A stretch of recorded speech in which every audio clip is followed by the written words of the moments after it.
오늘은 아래에서 본 십자가를 주제로 말씀을 함께 나누고 적용하려고 합니다.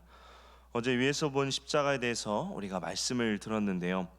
위에서 십자가를 내려다 보았다는 것은 성부 하나님께서 이 십자가를 바라봄을 뜻합니다. 왜 하나님께서는 예수 그리스도를 그 끔찍한 십자가를 지게 하셨을까요? 그것은 하나님의 공의, 이 죄에 대한 하나님의 공의 때문입니다. 하나님은 죄가 없으신 거룩하신 분으로 죄에 대하여 공의를 행하십니다.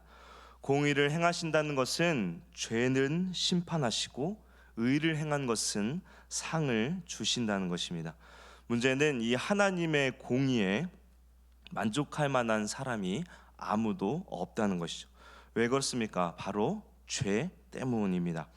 하나님께서는 반드시 죄에 대하여 하나님의 공의를 만족시키기 위하여 이 죄를 해결해야만 했고, 그것은 오직 죽음뿐이었죠. 그렇게 구약에서 희생제사, 흠없는 이 제물을 바치는 제사를 통해 속죄를 얻게 하신 것입니다. 그리고 이 희생제사로 얻는 속죄는 거룩하신 이 예수 그리스도께서 십자가에서 죽으심을 보여주는 것입니다. 즉, 아담 이후 범죄한 인류는 반드시 하나님의 공의를 만족할 대속이 필요했는데, 이것을 예수님께서 십자가에서 죽으심으로 이 하나님의 공의를 만족해 한 것입니다. 그렇게 하나님께서 바라본 이 십자가는 하나님의 공의가 이루어진 것으로, 이를 통해 믿는 자에게는 하나님과 화목을 이루고 진노의 심판을 벗어나게 된 것입니다. 그렇다면 이 밑에 아래서 십자가를 바라보는 것은 누구일까요? 바로 우리 사람들이죠. 오늘 말씀을 보면 십자가에 못 박힌 예수님을 바라보는 이 군중들이 등장을 하는데요. 39절에 보면 지나가던 자들은 자기 머리를 흔들며 예수를 모욕하였다고 말씀합니다. 그리고 41절 42절에 대제사장들과 서기관들, 장로들도 함께 희롱하며 이렇게 말하는데요. 42절에 보시면 그가 남은 구원하였을 때 자기는 구원할 수 없도다.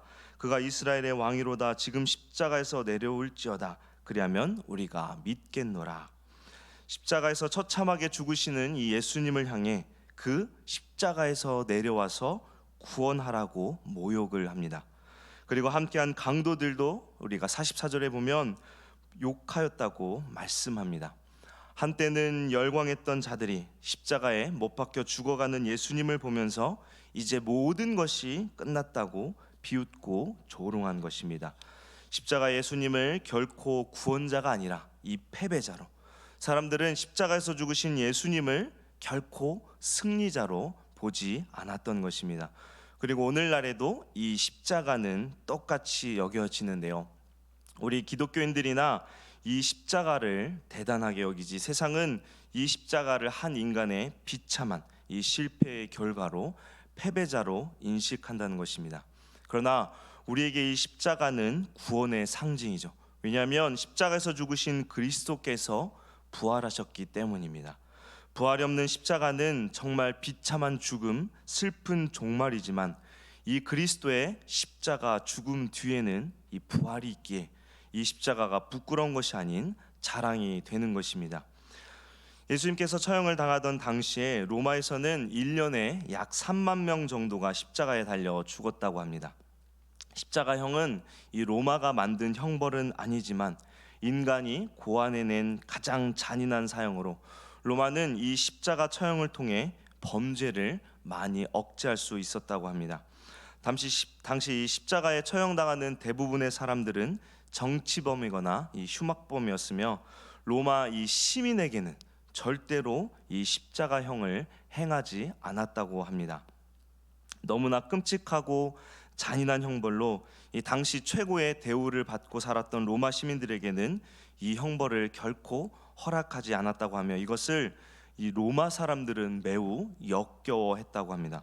그렇게 로마 사람들에게 이 십자가는 결코 승리가 아닌 저급하고 더러운 이 노예들이나 당하는 형벌로 매우 불쾌하게 여겨졌던 것입니다.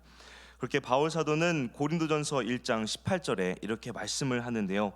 고린도전서 1장 18절에 보면 십자가의 도가 멸망하는 자들에게는 미련한 것이요 구원을 받는 우리에게는 하나님의 능력이라고 말씀합니다. 당시 세상 이 로마 시대의 십자가는 미련하고 불쾌하고 비천한 것으로 여겨졌다고 바울 사도가 말씀하죠. 그렇다면 유대인 입장에서 이 십자가는 어떤 것일까요? 역시 유대인들에게도 이 십자가는 매우 불쾌한 것이었습니다. 신명기 21장 22절에서 23절을 보면은 이렇게 말씀하는데요. 사람이 만일 죽을 죄를 범함으로 내가 그를 죽여 나무 위에 달거든 그 시체를 나무 위에 밤새도록 두지 말고 그날에 장사하여 내 하나님 여호와께서 내게 기업으로 주시는 땅을 더럽히지 말라. 나무에 달린 자는 하나님께 저주를 받았음이니라. 나무에 달린 자는 어떠한 사람이라고 말씀하고 있습니까? 하나님께 저주를 받은 자라고 말씀하죠. 그렇게 유대인들에게 십자가에 달린 사람은 결코 그들의 왕이 될 수 없었습니다. 그들은 예수님을 철저하게 하나님께 저주받은 자로 여겨졌던 것입니다. 저주받은 자를 어떻게 하나님의 아들이라고 여기며 구원할 메시아로 받아들이겠습니까? 그렇게 그들에게는 이 십자가가 매우 거리끼는 것으로 결코 받아들일 수 없는 것입니다. 오늘 말씀에서도 보면 대제사장들, 서기관들, 장로들 그리고 유대인들이 하나같이 비웃고 조롱하는 것을 우리가 볼 수 있죠. 그들에게 십자가는 자랑할 수 없는 저주의 상징인 것입니다. 예, 바울 사도는 이 고린도전서 1장 23절에 이렇게 말씀하는데요. 우리는 십자가에 못 박힌 그리스도를 전하니 유대인에게는 거리끼는 것이요 이방인에게는 미련한 것이로되라고 이 유대인들에게 이 십자가는 저주의 상징으로 거리끼는 것으로 여겨졌다고 말씀합니다. 그렇다면 당시 아시아 지역과 유대 지역에 있던 이방인들, 이 헬라인들은 어땠을까요? 이성적 철학적 지혜를 추구했던 이 헬라 사람들에게 이 십자가는 매우 야만적인 방식이었습니다. 그들이 생각하는 고상한 철학이 아니었던 것입니다. 십자가에서 죽으신 예수님은 이 처형당한 치욕뿐 아니라 자신을 끔찍하고 잔인한 죽음에서 건져내지 못한 매우 지혜롭지 못한 자로 여겨졌던 것입니다. 참 지혜자로 받아들일 수 없었다는 것이죠. 이처럼 십자가에 달려 죽으신 예수님은 당시에는 어떤 문화권에서도 결코 자랑할 수 없는, 받아들일 수 없는 것이었습니다. 그러니 사도행전에서 십자가의 주님을 전하는 제자들이 얼마나 전도하기 어려웠을까요? 참으로 어려운 환경 속에서 예수 그리스도의 십자가를 전했던 것입니다. 그렇다면 지금 우리가 살고 있는 세상은 이 십자가를 어떻게 받아들일까요? 2000년이라는 세월이 지났지만 세상은 그때와 달라진 것이 거의 없습니다. 여전히 강한 영웅을 숭상하고 바라보며 아름다운 것을 찾고 고난과 고통은 회피하고 쾌락만을 추구하는 이 세상 역시 이 예수님의 십자가는 연약하고 초라하며 고통스럽고 끔찍하기만 할 뿐 결코 매력을 느끼지 못하는 것입니다. 어찌 보면 십자가는 모든 세대를 통틀어서 매우 받아들이기 어려운 구원 방식일 것입니다. 그래서 어떤 사람들은 이 십자가를 빼고 복음을 전하면, 이 십자가를 빼고 예수 그리스도를 전하면 세상이 훨씬 더 잘 받아들일 것이라고 말합니다. 십자가를 빼고 이웃을 사랑하라고, 정직하게 살라고 전한다면 전혀 거부감을 받지 않고 복음을 받아들일 것이라고 얘기하죠. 그러나 복음의 핵심은 무엇입니까? 바로 십자가이죠. 하나님께서 이를 통해 세상을 구원하시기를 기뻐하셨습니다. 그래서 바울 사도는 고린도전서 1장 18절에 우리가 앞에서 봤지만 십자가의 도가 멸망하는 자들에게는 미련한 것이지만 구원을 받는 우리에게는 하나님의 능력이라고 십자가를 강조합니다. 십자가는 무엇입니까? 하나님의 능력이죠. 고린도전서 1장 24절에도 또 이렇게 말씀합니다. 오직 부르심을 받은 자들에게는 유대인이나 헬라인이나 그리스도는 하나님의 능력이요 하나님의 지혜니라. 그리스도는 무엇이라고 말씀합니까? 하나님의 능력이고 하나님의 지혜라고 말씀합니다. 세상은 이 십자가를 미련한 것으로, 거리끼는 것으로, 수치스러운 것으로 여기지만 우리에게는 하나님의 능력이며 지혜인 것입니다. 왜 이렇게 십자가를 받아들이는 것이 다른 것일까요? 그것은 바로 죄에 대한 인식 때문입니다. 죄는 우리 인간이 반드시 해결해야 할 문제입니다. 그런데 세상은 단 한 번도 이 죄에 대하여 해결하려고 노력하지도, 그리고 해결하지도 못했습니다. 자기들의 지혜로 더욱 나은 세상을 만들었다고 하지만 어떻습니까? 우리의 근본 문제가 해결되었을까요? 과학의 발달로 인하여 우리는 분명 많은 혜택을 누리고 있습니다. 그러나 그러한 발달에도 결코 우리 안에 있는 이 죄를 해결하지 못하고 있죠. 더욱 발전된 세상에서 살고 있으면서 여전히 전쟁의 위협에서 벗어나지 못하고 있고 온갖 질병과 두려움과 불안에 시달리고 있습니다. 왜 이 많은 문제들이 해결되지 않는 걸까요? 죄가 해결되지 못했기 때문입니다. 이 죄를 해결하시기 위하여 하나님께서 주신 방법이 무엇인가요? 바로 십자가에서 죽으시고 부활하신 예수 그리스도를 믿는 것입니다. 이것이 하나님의 지혜이며 능력인 것이죠. 십자가는 결코 부끄러운 것도 거리끼는 것도 아닙니다. 세상은 이것을 거부하며 스스로를 지혜롭다고 여깁니다. 그러나 하나님께서는 이 세상이 자기 지혜로 하나님과 하나님의 구원을 알지 못하도록 하셨습니다. 오직 누구만이 이 지혜를 얻으며 구원을 얻습니까?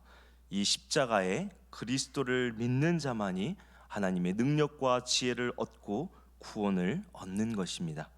하나님의 지혜와 능력을 믿는 자만이 이 은혜를 얻는 것이죠. 그리고 이 은혜를 얻은 우리는 십자가에 이 그리스도를 전해야 합니다. 왜일까요? 그 십자가의 죽음과 부활을 통해 우리를 죄와 사망에서 구원하셨기 때문이고, 하나님께서는 이를 통해서 세상을 변화시키며 구원하시기로 하셨기 때문입니다. 이 죄악된 세상의 유일한 답은 오직 십자가에 못 박히시고 부활하신 그리스도입니다. 고난주간에 우리가 그리스도의 십자가를 묵상하며 우리의 이 비참한 죄가 얼마나 심각한 것인지를 깨닫고 죄에서 멀어진 거룩한 삶을 힘쓰는 우리 모두 되기를 원합니다. 그리고 십자가 대속을 통해 우리에게 구원을 베풀어 주신 하나님의 놀라운 사랑과 은혜에 우리가 감사하며 그리스도의 십자가를 전하고 하나님의 영광을 드러내는 우리 모두 되기를 주님의 이름으로 축원합니다. 함께 기도하겠습니다. 참 좋으신 아버지 하나님, 우리를 택하여 주시고 우리에게 복음을 주시며 또 성령께서 믿음을 주셔서 구원을 얻게 하여 주시니 참으로 감사합니다. 오늘 우리가 십자가를 어떻게 바라보아야 하는지 살펴보았습니다. 세상처럼 십자가를 빼고 그리스도를 믿는 것이 아니라 십자가가 하나님의 능력이며 하나님의 지혜임을 잊지 않게 하사 십자가의 복음을 붙잡는 우리 모두 되게 하여 주옵소서.